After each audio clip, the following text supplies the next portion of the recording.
Hi, kamusta? Meron akong gustong i-share na Bible verse sa inyo. Isang napakagandang verse. Karamihan kasi nagtanong natin mga tao, so, paano nga ba natin matatagpuan ang kaharian ng Diyos? So, share ko sa inyo kung paano kayo magsisimula upang kilalanin ng Panginoon.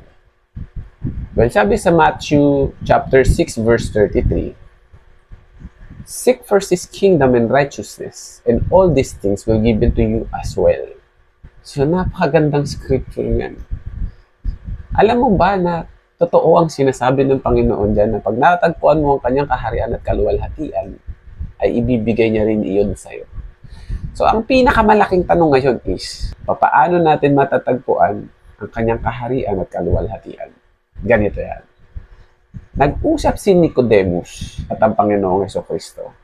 Tinanong ni Nicodemus ang Panginoong Hesukristo, "How can we find the kingdom of heaven?" Lord Jesus Christ replied to Nicodemus in John chapter 3 verse 3, "Truly, truly, I say to you, for you to see the kingdom of heaven, you must be born again." Ito tayo sa salitang born again.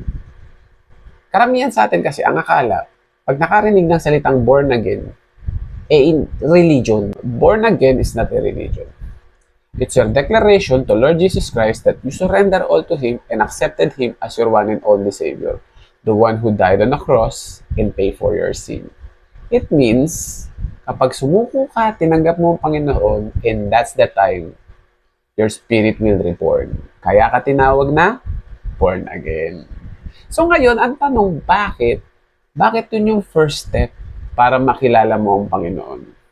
Kasi ganito yan. Lahat tayo na pinanganak dito sa lupa, patay ang espiritu because of our sin. Okay, bakit namatay ang spirit natin? Balikan natin yung Genesis kung paano ba ginawa ng Panginoon ng tao na si Adam and Eve. Okay? In Genesis, God created Adam and Eve with His own likeness and image. So, ibig sabihin, nilikha tayo ng Panginoon ng kawangis niya, ng katulad niya. So, ibig sabihin, holy. Yes, holy rin ang pagkakalikha kay Adam and Eve. Merong soul, body, and spirit. But since then, tinukso si Adam and Eve ng demonyo at nagkasala sila sa Garden of Eden. And that's the time, pinalaya sila ng Panginoon sa Garden of Eden. At doon sila pinarusahan ng Diyos Ama ng kaparusahang kamatayan. Well, hindi physically death. Spiritually death. That's why they became unholy. So, naging unholy sila because of their sin. So, namatay yung spirit. So, natira sa kanila, soul, body na lang. And then the spirit, namatay. Because of their sin. Na, lahat tayo na nabubuhay dito sa mundo, inakuha natin ng pagkakasalang yun. That's why we are all spiritually dead. So, meron lang tayo ngayon, soul and body. That's why God, Lord Jesus Christ, said to Nicodemus, or told Nicodemus, "For you to see the kingdom of heaven, your spirit must reborn." So, bakit? Bakit? Gaya nga ng sinabi ko, God created us with His own likeness and image. Ibig sabihin, God the Father, and of the Son, and of the Holy Spirit are one God. So, ano ibig sabihin nun? God the Father is the soul, Lord Jesus Christ is the body, and the Spirit is the Holy Spirit. Okay. Kalma.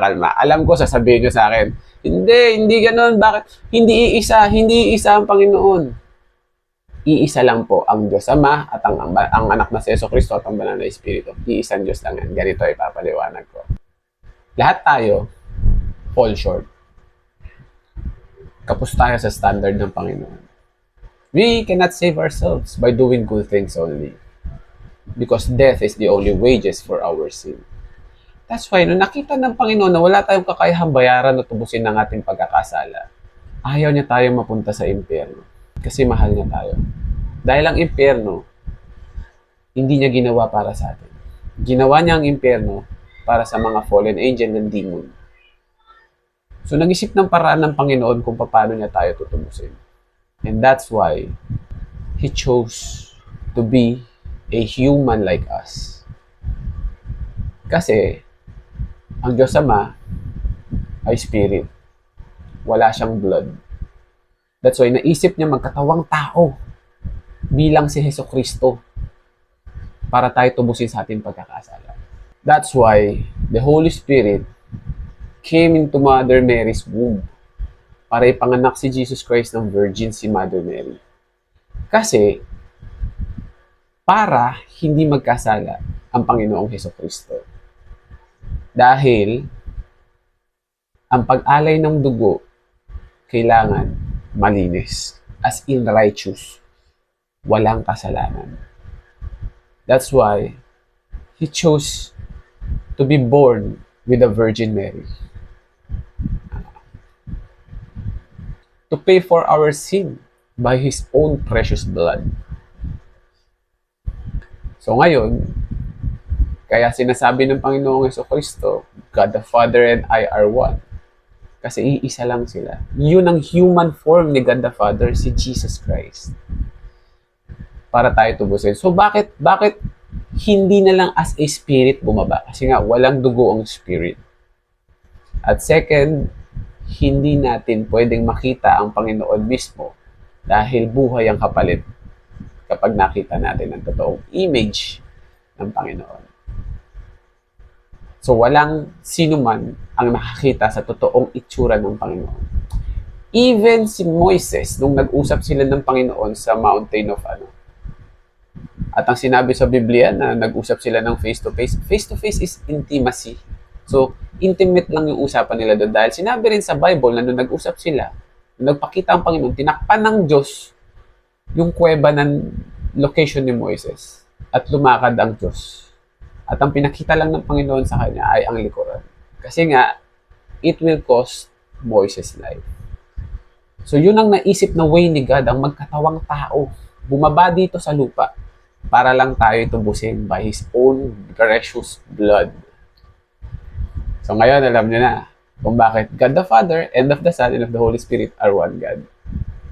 Jesus Christ is also a God the Father. Because God the Father is the soul, Jesus Christ is the body, and the Spirit is the Holy Spirit. Okay, ito bakit Ama at Anak kung siya rin pala yun? God didn't came here to condemn us.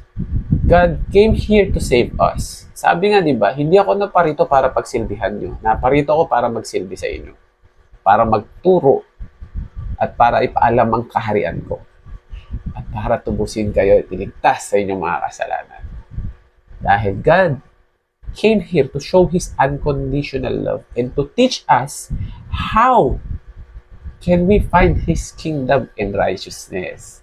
So kung paano natin masusunod at mapagtatagumpayan ang kanyang kalooban. Kasi kung gugustuhin lang ng Panginoon na magyabang siya na Diyos siya, pwede niya tayong i-wipe out any moment. Pwede niyang palitan ng bago ang mga tao kaysa sacrifice niya yung sarili niya. Pero hindi niya ginawa. Mas pinili niyang iligtas tayo at makasama sa kanyang kaharian dahil mahal niya tayo. Because our body is a temple of the Holy Spirit. Because God created Adam and Eve as a holy. God created us with a soul, body, and spirit.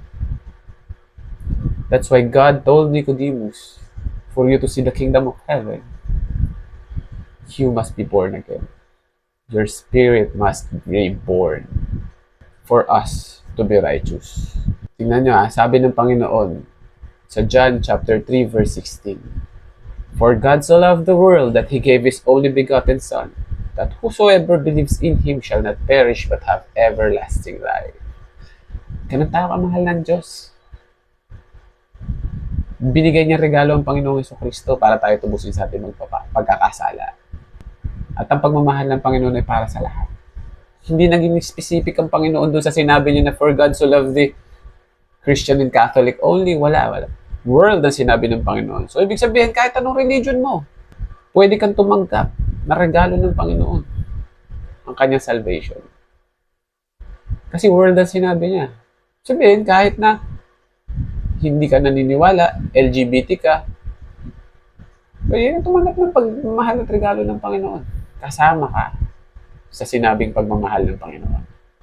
So huwag mong ilalayo yung sarili mo sa Panginoon. Dahil lahat tayo mahal ng Panginoon. At para sa lahat yun. Sabi ng Panginoon sa John chapter 14 verse 6, I am the way, the truth, and the life. No one comes to the Father except through me. So hindi tayo pwedeng dumirekta sa Diyos Ama nang hindi natin tinatanggap ang Panginoong Jesucristo. Kasi siya yun eh. Hindi rin natin pwedeng ipagmalaki sa Kanya. Lahat ng kabutihan ginawa natin dito sa lupa. Nagmumukha lang tayo nagyayabang. Kasi malaki yung pagkakaiba ng paggawa mo ng mabuti para iligtas mo ang iyong sarili kaysa sa paggawa mo ng mabuti dahil meron kang malalim na pagmamahal, pananampalataya at relasyon sa Panginoon. Ibig sabihin nun, kusa dahil sa relationship mo sa Kanya. Dahil sa pagmamahal mo sa Kanya. Kusa mong ginagawa ang kabutihan.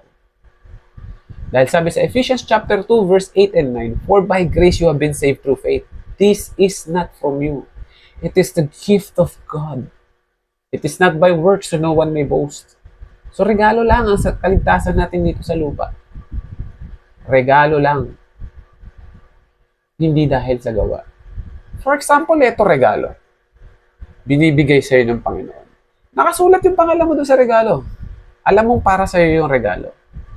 Pero ang regalong yan, kahit pa nakasulat ang pangalan mo at alam mong para sa'yo, hanggat hindi mo tinatanggap, hindi yun mapapasa'yo. Ganon ang salvation ng Panginoon. Alam natin na niregalo niya ang kanyang sarili para tayo tubusin sa ating mga pagkakasala. Pero hanggat hindi natin siya tinatanggap, hindi siya mapapasa atin. Hindi mapapasa atin ang kaharian at kaligtasan at kaluwalhatian ng Panginoon. So ngayon, papaano? Napakasimple lang. Sabi sa Romans chapter 10 verse 9 and 10, Confess with your mouth that Jesus is Lord and believe that God raised Him from the dead and you will be saved. Manalangin ka sa Diyos. Pikit mo ang iyong mga mata. Tanggapin mo ang Panginoon ng buong puso. Paano ba tanggapin ng Panginoon? Simple lang, punta ka sa kwarto mo o kahit saang lugar ka, basta tahimik. Pikit mo ang iyong mga mata, i-connecta mo yung puso mo sa Panginoon. Manalangin ka. Pagpapasalamat sa regalong binigay niya. Pagsisihan mo lahat ng mga pagkakasala mo. Humingi ka ng kapatawaran. Pahintulutan mo siyang pumasok sa iyong sarili sa pamamagitan ng banal na Espiritu upang masunod at mapagtagumpayan mo ang kanyang kalooban. At sabihin mo tinatanggap mo siya ng buong puso bilang yung tagapagligtas at nagtubos sa mga pagkakasala. And that's the time your spirit will regrow. Kasi meron ka ng personal declaration kay Lord Jesus Christ that you surrender all to Him and accepted Him as your one and only Savior. You will lift His cross. Bubuhatin mo yung cross niya. Sabihin, pag sumuko ka, tinanggap mo siya. Tinalikuran mo na yung lumang ikaw at tinatanggap mo yung bagong ikaw. Yung bagong personalidad mo na meron ng pagmamahal, pananampalataya at relasyon sa Panginoon. And that's the time you will be born again. So, tatanungin niyo ako, Kuya Eli, paano yan? Catholic ako or iba religion ko, ganito, ganyan. Doesn't matter. There is no salvation in our religion. Religion is a tool for us to grow our relationship to God. Kasi ang part lang naman ng religion is ipaliwanag ang salita ng Diyos. Hindi yung pagpunta mo sa simbahan ng blessing. Ang pinaka-blessing dun is yung salita ng Diyos na maririnig mo. Kahit araw-araw kang pumunta na simbahan, kung hindi mo tinatanggap sa sarili mo yung salita ng Diyos, paliwala rin. Kahit ano pang religion mo, kung hindi mo kayang pakinggan at tanggapin ang salita ng Diyos, paliwala rin. As I've said, religion is a tool for us to grow our relationship with God. Kasi sila yung nagpapakalat ng mabuting salita. Sila yung mga nagpapaliwanag ng salita mismo ng Diyos kung ano yung nasa Biblia. Kung sa tingin mo hindi nag-grow yung relationship mo sa Panginoon sa religion na meron ka ngayon, may mali. Either yung religion mo or ikaw. So isipin mong mabuti. So wala akong pinatatama religion dito. Wala sa religion ang loyalty ko. Dahil ang loyalty ko, ang faith ko, nasa Panginoon. Wala nang iba. So I hope may natutunan kayo ngayon sa video natin na ito. Kung paano nga ba natin hahanapin at matatagpuan ang kaharian at kaluwalhatian ng Panginoon. Yun ang simula sa paghanap ng kaharian at kaluwalhatian niya. At dyan na magsisimula na magkaroon kayo ng relasyon ng Panginoon. Jesus loves you so much.